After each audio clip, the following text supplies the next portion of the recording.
Good afternoon now. My name is Beck. I'm head of consulting for Impellam. Impellam are probably the largest recruitment company you haven't heard of. We're the 5th largest staffing company in the UK. We manage over £2.6 billion of recruitment spend and collectively place 75,000 people a week into work. We go to market through multiple agency and recruitment services brand, and you'll better know us through those, including Blue Arrow, SRG, Carbon 60, Guidant Group, and so forth. And a rough review of the attendees, those of you here today, is about 55% of you are our customers.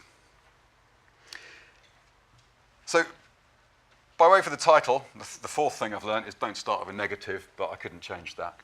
But anyway, from what we see across the market today and what some of the presenters have touched on, every indication we see is that the economic recovery has taken hold. It's no longer a question of whether we're in growth. I'd absolutely say that we are, and the stats are showing this. This means that the volume of jobs is increasing, unwanted attrition is returning, and so forth. And this is absolutely, of course, great news. But for those of us in recruitment, it means that our jobs and our lives are going to get harder. The volume of work we will face will increase. The availability of staff will decrease. And so therefore, today I'm going to talk to you about the background to this problem, to give you the hard data that proves that your job will become more challenging, and then to talk to you about what you can do about it.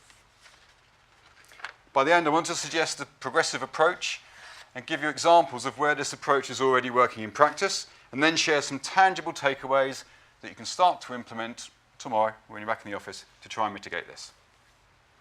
So let's start with some anecdotal evidence. According to the 2014 PwC Global CEO Survey, it was only released 2 weeks ago, 63% of CEOs say they're concerned about the availability of key skills, and their concern is at a 6-year high. CEOs are already saying today that skill shortages will impact their company's ability to innovate effectively, to achieve their growth potential, to be able to exploit new business opportunities. And they're saying that limited availability of skills today is their single biggest business issue. So what are they doing about this? According to the same survey, 93% of CEOs say they recognize the need to change their talent strategies. 61% haven't even taken the first step. So knowing that your bosses want to change, the scary thing? Only 34%, 1/3 of CEOs feel that HR are prepared for the challenge ahead. 2/3 of CEOs think that HR today are not up to the job of helping them with their single biggest business issue. Talent, and its lack of it, is what is keeping CEOs, possibly yours included, up at night. Hold on to that thought, and we'll come back to that in a minute. Let's briefly look at the economy. I'd suggest we're no longer in survival mode, no longer in recovery, but now in out-and-out growth. The recovery is well and truly here, and this will have a profound impact on jobs this year and for the next few years. Here are just 6 of the reasons why. And I even had to update this last night as I went through because of the data that came out yesterday. From the hard evidence, statistical data to anecdotal indicators all point at one thing, and that's growth has returned. Our economy is already now bigger today than it was before the crash in 2008. This year, the UK will have the fastest growing economy in the G7. Companies are planning to expand and hire more. The CBI's latest research states that demand in engineering and IT will increase by 85% over the next 3 years, closely followed by manufacturing, which will increase by 72%, construction by 68%, professional services by 58%, and so forth. This means the UK recruitment market will grow, and by 2016, it will be 70% larger than it was at its low point in 2009-10. Even the divorce rate is starting to go up again, which is an economic indicator, apparently. If you want some direct data, according to the Office for National Statistics, the number of job vacancies has increased by 1/3 since 2012. The data that the REC referred to earlier, the market KPMG REC data, shows that the number of vacancies in the UK today is at an all-time high, over 15 years, and that's at a time when there are more people in work today than ever before. Every indication is that demand is up.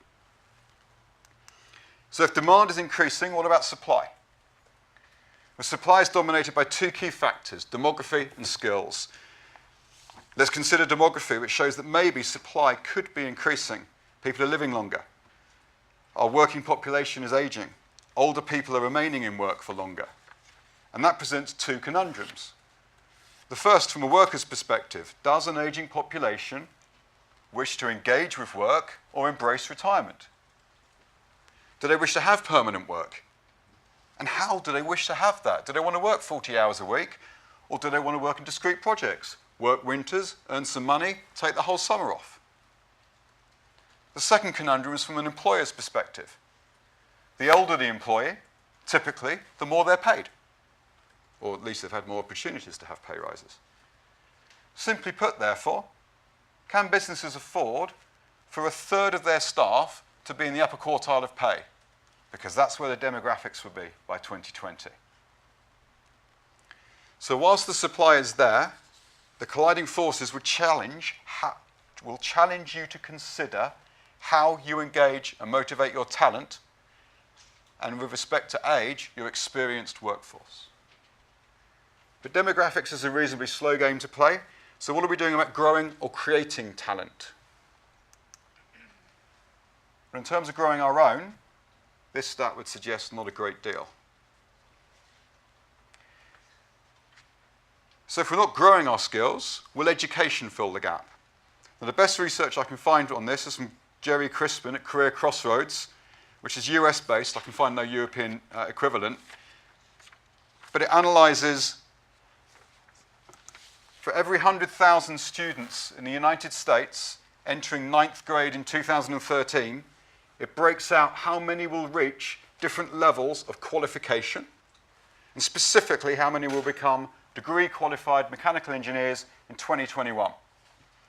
For every 100,000 students in the United States last year who entered 9th grade, there'll be 125 degree-qualified mechanical engineers in 2021. Three numbers on this. There were 4.3 million children who entered 9th grade last year.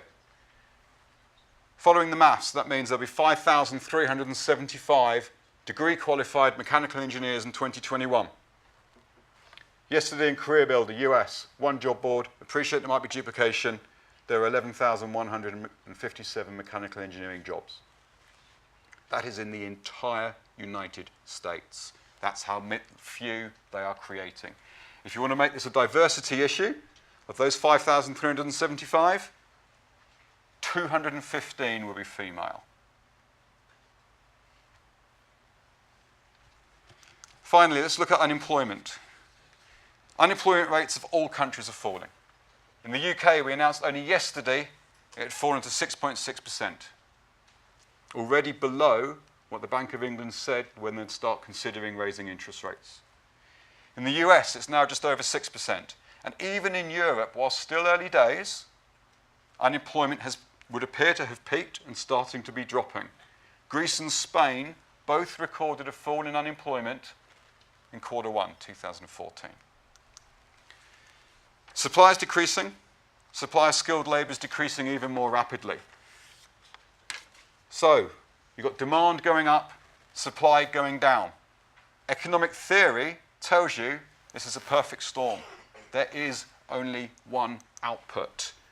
Supply-demand curves predict the price of a product given the level of supply. Our challenge is that both are happening at the same time. These demand-supply aspects will show you why our jobs in recruitment will get harder this year. Basically, costs or the amount of effort you are going to have to put in to source people will increase.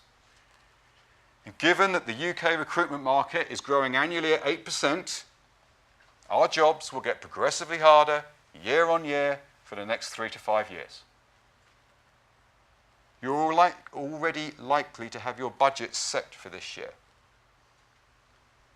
Everything's going to get more expensive. Talent will have more opportunities.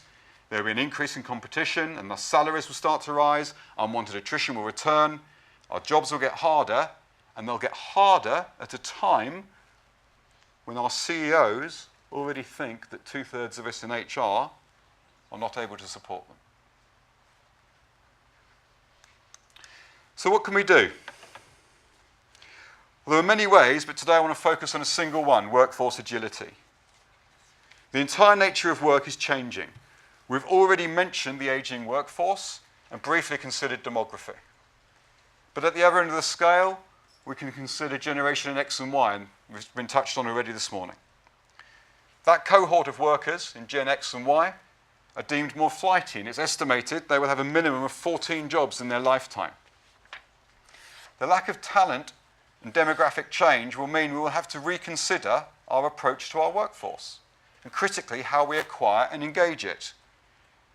Eventually, this will mean that whole organisational constructs will have to change.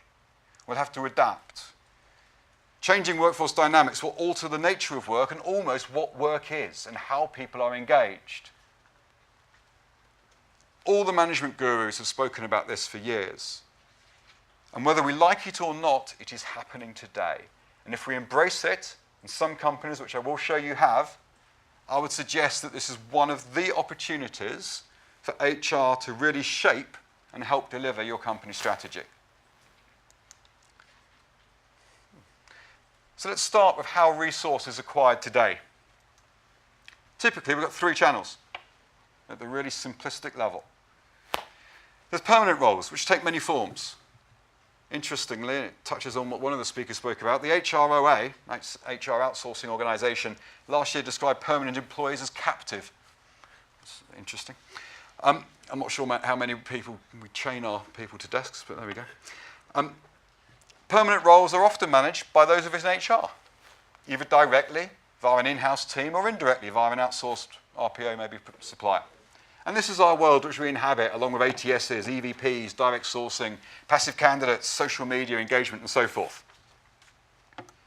In the second channel, we have contingent workers. And here I mean all workers, no matter whether they're paid hourly or temporary or daily, as in limited company contractors. And contingent workers are often delivered by PSLs or by managed service providers. But in both cases, these are typically managed by procurement, and the focus is on cost, quality, compliance, management information, governance, risk, tenure, margin, and so forth. And the third and final channel is consultancies, increasingly used to outsource packages of work that could be delivered by teams or individuals on or offshore. These are often engaged either by line managers directly or through approved supplier lists, again built by procurement. And here the focus is on defining the work output versus cost, delivery timescales, the discussion on is this actually consultancy or contingent workers by another name, and is it the most cost-effective way, and so forth. But ultimately, what's the point of all this? Surely at the highest level, it's to enable a business to get the right skills at the right time, for the duration you need them, in the right location, in the most cost-effective way. Well, if that's the point, then is this model efficient? And if we take a step back from this and consider it as a solution for the same problem, the answer has to be no, and the reason's quite simple. There's solid walls, typically, between all these channels. Each is siloed. Each operates independently of the other. The suppliers of each are different. The managers of each are different. There are different and disparate systems, different attraction methods, different branding, different candidate engagement, different candidate management. If any, there's minimal interaction and sharing of knowledge, systems, or candidates across the silos. Roles are often signed off as being either permanent or contingent or consulting, with no regard to a holistic solution. And once signed off as being in a particular silo, they stay there. Within each silo, delivery is, of course, managed to be efficient. But there's minimal consideration to the holistic solution. Think of it from a hiring manager's perspective. Do they know, or do we challenge them as to why a role is permanent, or temporary, or contingent, or consulting? And whether that's the best solution to deliver the company strategy? Or do we just take the order and seek to fill it? Consider a single fact. The use of contingent labour is increasing. According to the SIA, contingent labour now comprises 25% of the workforce, increasing from 10% in just 8 years. So if this is the situation you face in your business today and you're in HR, then typically you're managing the permanent roles. Yet you're not seeing the whole picture. 25% of it is being managed by procurement, and their role is increasing. It's more than doubled in 8 years. Your role, if you're only dealing with perm, has decreased significantly because you're now only seeing 3/4 of the pie. So by isolating delivery into the silos, there's no onus on each to give the right solution, but rather to deliver what has been asked to deliver. I'd suggest this isn't strategic, suboptimal. So what can be done? Well, firstly, and I'm not sure if it was Ronald Reagan or the Hoff who said this, you need to tear down the walls. At least someone got that, thank you. Saved me on that one. In an ideal solution, we'd have consistent and consolidated strategic workforce planning. The planning would be driven by the corporate strategy, which we would use to consider the long-term talent needs of the business. From this, we'd identify the skills we need in the medium to long term, and it would consider this at each workforce segment. We then consider what the organisation has today, how it's training and developing its internal capability, and hence identify your talent gaps. These gaps would need to be filled. So we'd need to consider the external environment, the availability of skills, the geography, the demographic impacts, and any other labour market risks to delivering the company strategy. And finally, it would create a response in order that the business has the right skills at the right time. And this would identify the actions we need to take regarding skills through the 6 Bs. How are you going to get them? Are you going to buy them, build them, boost them, bind, borrow, or bounce them? And through this, we would know which skills would be needed, where in the business, how you're going to obtain them, whether internally or externally, when you'll need them, and most importantly, the most appropriate method of engaging them. I know that sounds a bit like science fiction, but it's coming. Demography and skills will make this happen. And so the question is more, are we embracing the change or reacting to it? And to show you I'm not crazy, and there are companies that are doing this right now, consider Tupperware. Tupperware. I thought this business had ceased to be. But actually, it's a company in really rude health. Has a market capitalization of $4.23 billion US dollars. To put that into context, on that valuation, Tupperware will be just outside the FTSE 100. Bet you didn't think that this morning, if you were thinking of Tupperware, I guess. And we all have an impression of what Tupperware is. You know, Tupperware parties, direct sales forces, and so forth. But have you considered how agile their workforce is? As we typically define employees today, Tupperware directly employs 13,500 people. But they have a direct sales force of 2.9 million people who collectively turn over the $2.6 billion. And the EVP by which they sell these sales jobs is wholly aligned to their business.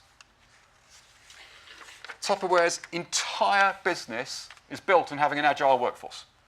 By aligning the goals of the business and of the contingent workers, of the direct salespeople, by engaging with them directly on these goals, by empowering them to deliver what they want and how they want to do it. And if you listen to Dan Pink on the TED Talks, that, in a nutshell, is autonomy, mastery, and purpose in a business. Consider the financial business benefits. If you compare Tupperware with other FMCG businesses, then purely as examples, Tupperware has 50% higher turnover in revenue terms per employee than Marks and Spencer's. And their valuation to earnings ratio is 45% higher than Gap's.